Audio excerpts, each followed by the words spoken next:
Virus corona mengancam perekonomian Indonesia. Pemerintah pun menyiapkan insentif untuk mengamankan perekonomian dalam negeri.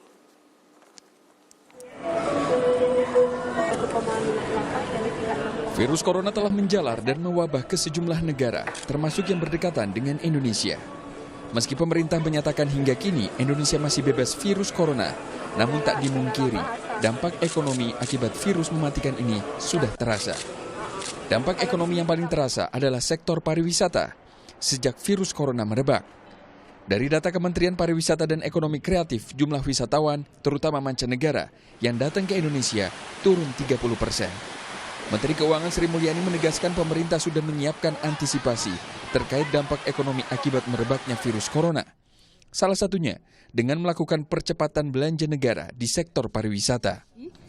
Pertama tentu apakah bisa membuat tadi kegiatan-kegiatan di pusat tourism yang mengalami penurunan cukup besar karena adanya coronavirus ini. Jadi nanti ini lebih kepada alokasi belanja yang bisa dibelanjakan ke sana. Kedua, apakah bisa dikaji mengenai berbagai hal, apakah insentif atau subsidi kepada penerbangan, terutama untuk domestik, untuk turis lokal, domestik, di dalam rangka untuk terus meningkatkan belanja dari masyarakat untuk menopang sektor pariwisata. Pusat Penelitian Ekonomi Lembaga Ilmu Pengetahuan Indonesia, LIPI, memprediksi virus corona akan mempersulit pertumbuhan ekonomi Indonesia, utamanya pada sektor pariwisata, industri makanan dan minuman, serta sektor finansial. Kalau misalnya ada penurunan dari turis, expenditure pada pariwisata, maka dia akan kena dampaknya. Nah, termasuk juga makanan minuman yang berkaitan dengan itu. Nah, ini yang saya kira penting untuk diantisipasi. Lebih dari 50 negara kini telah melaporkan kemunculan wabah virus mematikan ini sejak pertama kali muncul di Tiongkok pada Desember 2019. Kini total kasus virus corona di dunia telah melebihi 85.000 kasus dengan angka kematian global melebihi 2.900 orang. Tim Liputan, Kompas TV. Saudara, virus corona telah mengganggu pertumbuhan ekonomi Indonesia. Tak hanya nilai tukar rupiah yang merosot, sektor pariwisata pun ikut merasakan dampaknya. Agar perekonomian Indonesia tak makin merosot, pemerintah memberikan sejumlah insentif termasuk untuk sektor pariwisata. Efektifkah cara ini menyelamatkan perekonomian dalam negeri dalam ancaman virus corona? Kita bahas, sudah hadir di studio Kompas TV, staf ahli bidang reformasi birokrasi dan regulasi Kementerian Pariwisata dan Ekonomi Kreatif Ari Juliano Gema. Selamat malam. Selamat malam. Ada juga Ketua Umum Perhimpunan Hotel dan Restoran Indonesia Haryadi Sukamdhani. Selamat malam. Selamat malam. Ada juga peneliti Indef Ahmad Heri Firdaus. Selamat malam. Selamat malam. Saya ke Bapak dulu. Kalau kita bicara soal insentif yang diberikan pemerintah di sektor pariwisata ini kan angkanya cukup tinggi, 298,5 miliar rupiah. Cukupkah ini untuk menanggulangi corona? Iya, jadi mungkin perlu saya sampaikan dulu.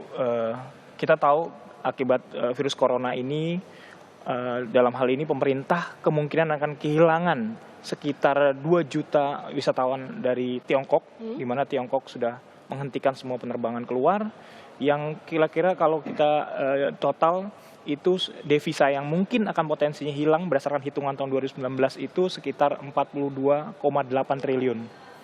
Oleh karena itulah kemudian pemerintah melakukan berbagai upaya, termasuk salah satunya melalui insentif ini untuk melakukan berbagai cara agar mengatasi masalah ini.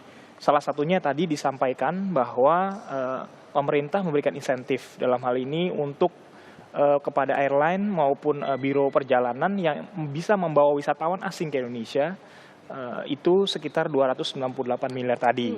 Selain itu ada lagi, selain itu juga kita juga memberikan insentif dalam bentuk diskon tiket penerbangan pesawat di 10 destinasi wisata yang kita tentukan nanti. Itu pada bulan Maret dan Mei mendatang kita harapkan sudah jalan, itu sekitar 896 miliar. Jadi dengan demikian harapan kita nantinya ini sebenarnya bisa menanggulangi tadi kehilangan potensi devisa tersebut, sekaligus untuk menyelamatkan industri pariwisata kita yang saat ini itu ada jumlahnya ada sekitar 13 juta tenaga kerja, seperti itu. Oke, saya ke Mas Heri. Mas Heri, Ya. kalau kita bicara paling nggak ada 3 sektor yang terimbas Ya. dari tekanan ekonomi Cina karena corona. Paling nggak ada sektor pariwisata, perdagangan internasional, sama juga aliran investasi kita yang Betul. terganggu. Ya. Indonesia tapi sudah memutuskan untuk menggelontorkan dana cukup besar untuk sektor pariwisata. Ya. Apakah sektor pariwisata ini paling bisa mendongkrak devisa kita dibanding Ya. sektor-sektor lain? Jadi beberapa tahun ini kan sektor pariwisata menjadi andalan baru itu ya sebagai sumber pemasukan devisa kita. Banyak kebijakan-kebijakan yang dilakukan pemerintah untuk meningkatkan daya tarik sektor pariwisata, mulai dari insentif, kemudian perbaikan-perbaikan infrastruktur yang itu sangat jor-joran gitu ya dalam beberapa tahun terakhir. Kemudian juga dari hal yang lain, terkait dengan dampak corona ini kan juga tentu akan berdampak terhadap perdagangan internasional dan aliran investasi. Betul. Memang betul sektor pariwisata ini adalah sektor yang mungkin paling kelihatan kena dampak dan paling duluan kena dampak karena hal ini terlihat dari berkurangnya gitu ya atau bahkan dihentikannya sama sekali turis dari Tiongkok. Nah, ini tentu menjadi pukulan berat ya buat sektor pariwisata di mana turis asal Tiongkok khususnya beberapa tahun terakhir peningkatannya cukup besar ya, apalagi setelah ada kebijakan bebas visa ini yang meningkatkan secara signifikan jumlah turis dari Tiongkok. Namun di 2019 kemarin saja khusus turis dari Tiongkok itu sudah turun angkanya 3% ya, dan turis dari Asia ya selain ASEAN itu sudah turun juga sekitar 10%. Artinya gejala-gejala penurunan turis dari Tiongkok ini dan Asia pada umumnya sudah terlihat di akhir-akhir 2019 dan ini kemungkinan akan berlanjut di 2020 ya, triwulan 1 2020. Selain sektor pariwisata yang harus diperhatikan, saya rasa juga bagaimana sektor perdagangan harus digenjot juga. Ya, mulai dari bagaimana industri kita ini supaya tidak terlalu terpukul akibat berkurangnya rantai supply dari Cina. Karena 30% import kita untuk non migas ini berasal dari Tiongkok. Ini yang harus diperhatikan dan diwaspadai, dan mayoritas itu adalah bahan baku. Itu yang perlu diperhatikan juga. Nah, dengan demikian, dengan terhentinya sebagian produksi atau produktivitas di Tiongkok yang terganggu, maka aliran bahan baku ke Indonesia tentu akan berkurang dan ini tentu akan mengganggu industri dalam negeri kita. Kemudian untuk ekspor ya, selama ini kita banyak mengekspor contohnya batu bara ya, CPO dan lain-lain. Nah, ini juga berkurang akibat aktivitas ekonomi di Cina yang berkurang. Jadi dari sisi import ya, khususnya import bahan baku yang menjadi input dari industri kita, kemudian dari ekspor juga sebagai mesin devisa kita ini terganggu, ditambah lagi dari pariwisata. Jadi menurut saya selain memperhatikan pariwisata, juga bagaimana pemerintah memperhatikan yang bagaimana ekspor kita juga bisa didorong dan sebelum import. kita lebih masuk ke sektor pariwisata yang juga harus kemudian digenjot pemerintah sekarang. Tapi kita juga bicara soal faktanya sekarang. Terakhir di Jumat kemarin IHSG kita dan juga nilai tukar kita semua sudah berantakan. Ini imbas awal dari corona. Ini baru awalnya, Pak. Tapi kemudian yang jadi pertanyaan saya gini, apa yang harus lebih cepat dilakukan pemerintah sekarang? Fokuskah di sektor pariwisata kah atau membenahi ini dulu? Oke, pariwisata saya setuju ya, perlu ada bagaimana caranya kita mencari kompensasi dari hilangnya devisa di sektor pariwisata. Salah satunya mungkin dengan menggelontorkan sejumlah insentif. Meskipun itu perlu dilengkapi dengan katakanlah memperbaiki sarana prasarana, infrastruktur, kemudian juga hilangkan yang namanya berbagai pungli di destinasi wisata. Ini kan penting sekali ya. Jadi perlu komprehensif, tidak cukup dengan menggelontorkan insentif untuk pariwisata tanpa memperbaiki yang kondisi-kondisi yang real di lapangan seperti itu. Kemudian juga tidak terhenti di pariwisata, tapi juga bagaimana kita memperkuat ekspor kita juga ya, dan mencari mungkin substitusi negara lain yang bisa mensuplai bahan baku untuk industri kita.